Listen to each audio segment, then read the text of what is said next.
নিজের সাবেক সহকারী একান্ত সচিব মোয়াজ্জেম হোসেনের বিরুদ্ধে ওঠা নানা অভিযোগের বিষয়ে দুর্নীতি দমন কমিশনকে তদন্ত করার অনুরোধ জানিয়েছেন স্থানীয় সরকার মন্ত্রণালয় এবং যুব ক্রীড়া মন্ত্রণালয়ের উপদেষ্টা আসিফ মাহমুদ সজীব ভূঁইয়া।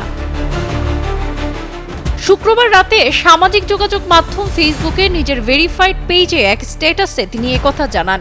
আসিফ মাহমুদ সজীব ভূঁইয়া লিখেন, গুঞ্জন গুজব নাকি সত্য তা দুদকের অনুসন্ধানেই বের হয়ে আসবে। উপদেষ্টা লিখেন, অনেকগুলো ইনফরমেশন ভুলভাবে গেছে ইতিমধ্যে। পদত্যাগকে অপসারণ হিসেবে ছড়ানো হয়েছে। কোনো অনুসন্ধানী তথ্য ব্যক্তি সাক্ষ্য ছাড়াই অনুমান নির্ভর মিডিয়া ট্রায়াল করা হয়েছে।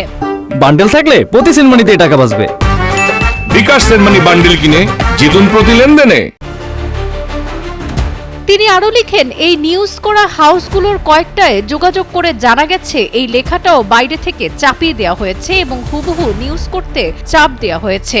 ফ্যাক্টের ভিত্তিতে কথা হলে সমস্যা ছিল না। অনেকগুলো তথ্য উপাত্তহীন মন গড়া কথা বারবার বলে এস্টাবলিশ করার চেষ্টাটা দৃষ্টিকটু লেগেছে। দুদকের অনুসন্ধানে সত্য বের হয়ে আসুক, এটাই প্রত্যাশা।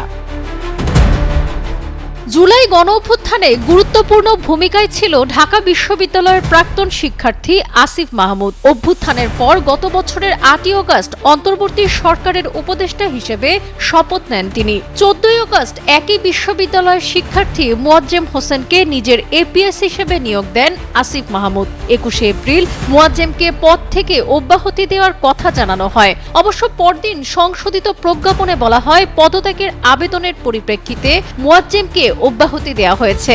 এর আগে ও পরে মোয়াজ্জেমের বিরুদ্ধে নানা অভিযোগ তুলেছেন অনেকেই।